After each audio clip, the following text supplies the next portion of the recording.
Hello, I'm Meaali'i, and this is my video on the insanity plea in the United States and how it affects our civil rights and being a U.S. citizen. To begin, I first want to define the word insanity itself. Some people view it as a severely disordered state of the mind, usually occurring as a specific disorder. Others may see it as the state of being seriously mentally ill.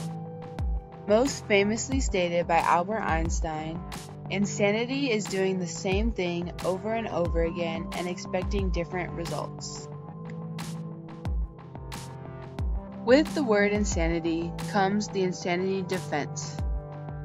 As a legal action, the insanity defense is a defense where the individual who's charged with a crime admits that they committed a crime but claim that they aren't responsible for the crime due to mental illness.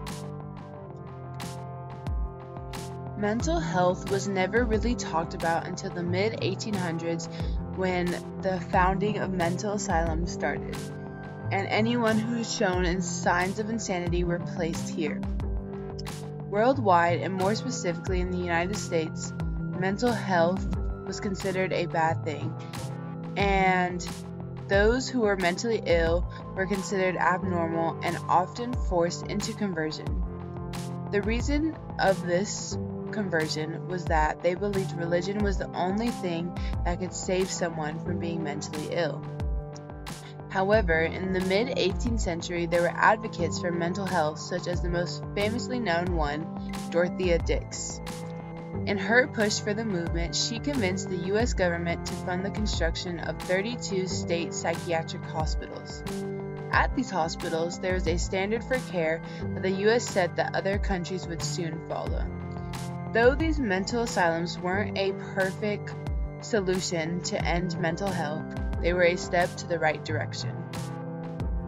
The first ever time the insanity defense was seen in court was in England in 1843. Daniel Macnaghten tried to assassinate the Prime Minister because he thought that he had been conspiring against him. Macnaghten was acquitted of his crimes and placed in a mental institution for the rest of his life. This decision caused major uproar in England and would soon spread to the rest of the world. The importance of this case was that it set a precedent for specific guidelines. Based upon this case, the Macnaghten rule was set in place, beginning with that the defendant would have to have a medical testimony from prosecution and defense experts. It would have to be proven that the defendant was deemed insane if they were not capable of knowing what they were doing at the time of committing the offense. The second part of the rule was to see if the defendant knew if their actions they had committed were wrong or not. If the accused was unable to recognize the wrongfulness of the act, then they were considered insane. The Macnaghten rule became the standard for the US and the UK and is still used to this day. Though America was not the first country to set a standard like England would with the Macnaghten rule, it would soon be subject to the insanity plea defense. In July of 1881, an American court was brought together to convene over the case of Charles Gutti versus President James Garfield. The defense had argued that Mr. Gutti was an agent of God and only responding to God's command when he assassinated the president. During the case, the defendant showed signs of insanity by interrupting his team in court, singing songs and poems, and asking for legal advice from strangers within the courtroom. He also had stated that the doctors that were trying to help the president had killed him, and it was not his own actions. For a little background on the case, Charles Gutti was a lawyer that felt he was responsible for Garfield's victory over the Democrat Party and immediately expected a job from the president. After no response had been given, Gutti had stalked Garfield and plotted to murder his enemy. Charles finally got the time and took it upon himself to shoot the president first in the back, then again in the elbow. After a long fight, the president had died and Gutti was caught.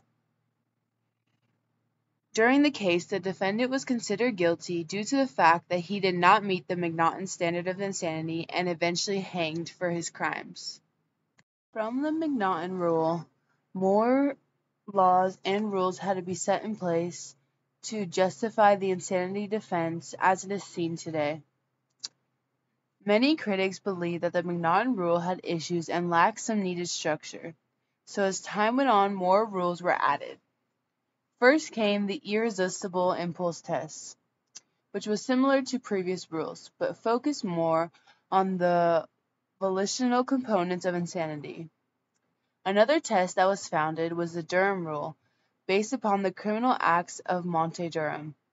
He was considered guilty, yet the decision was overturned based upon the accused not criminally being responsible if the unlawful act was the product of a mental disease or defect. However, this test proved to be inadequate and outdated, resulting only in New Hampshire using a test similar to this one. After many guidelines formulated from specific cases, in 1972 a panel of legal experts called the American Law Institute created the Model Penal Code. This code enforced that the accused was not guilty for a criminal act as a result of mental disease if they did not possess the ability to appreciate the criminal act or to confirm the conduct to the requirement of the law. Along with this code, in 1984, Congress passed the Comprehensive Crime Control Act. This act needed to have actual clear evidence that the defendant could not appreciate the nature and quality of the acts. With time, as well as new cases, the standard for mental health defense changed, and new codes and acts were constantly added to justify this defense. The insanity defense being seen in the United States was a major part in history and showed a rise for mental health. The first ever case seen in the country was in 1881 with Charles Gutti that sparked a plug for future change. Out of the 50 states, all use a variety of the acts and codes in their insanity defense cases except for Kansas, Montana, Idaho, and Utah. The history and rise for mental health has grown tremendously since the 1800s, and a big part of that is due to the plea and the knowledge people have gained when deeming if an individual was insane or not. Along with the defense, we also have the rise of mental asylums. This is a big step for history because it added new acts and laws in the legal system, grew the awareness for mental health, and set an unprecedented event by being the first ever case in the United States. Civil rights and liberties were paramount for this legal defense because it changed our justice system, and we still see the result for this to this day.